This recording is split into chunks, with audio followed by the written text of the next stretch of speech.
జనం ఉన్నారు. ఈ బుద్ధి వచ్చినారు ఇటుకి మా పిల్లోళ్ళందరూ ఏం ఆశించరాలి ఆ పిల్లోళ్ళందరూ. కానీ ఈరోజు వాళ్ళ వల్ల పని అయింది.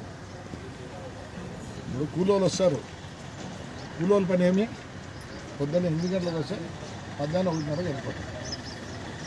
ఇప్పుడు కూలి పని చేసినాం కానీ తృప్తిగా ఉంది.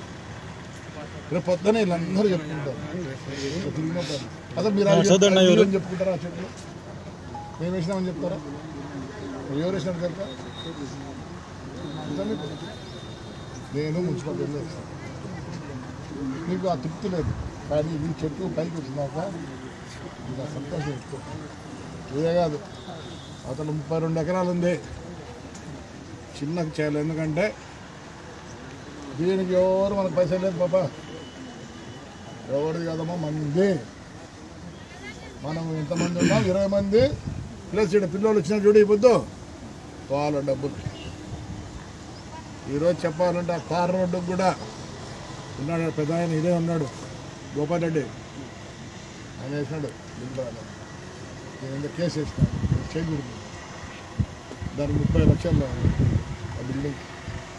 ఏం భయపడేదని లేదు. సహకరించండి మా కౌన్సిలర్లు.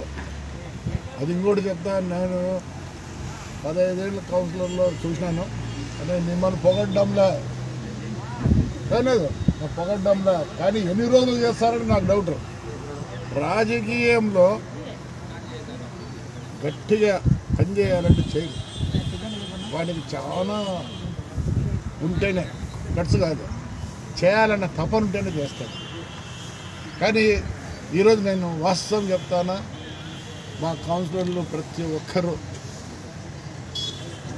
ఏమో చేస్తున్నారు. సభాపు ఉంది, బోర్లు అయిపోయినాయి. మా అరుణ కూడా తిరుగుతారు, కమ్యూనిస్ట్ అరుణ కూడా తిరుగుతారు. అంటే వీళ్ళకి తపన ఉంది. ఆ తపన ఉంటే నాకు కూడా ఉంటుంది. మొన్న కూడా పోయి వచ్చినాం. పోయి ఏం చేసినాం? మేము ఊరు తిరగలే, ప్రతి చోట తీపిచ్చినాం. డ్రైన్ స్ట్రక్ అవుతుంది, బాగున్నాయి డ్రైన్లు. దీనికి ఆలనా పాలన లేదు.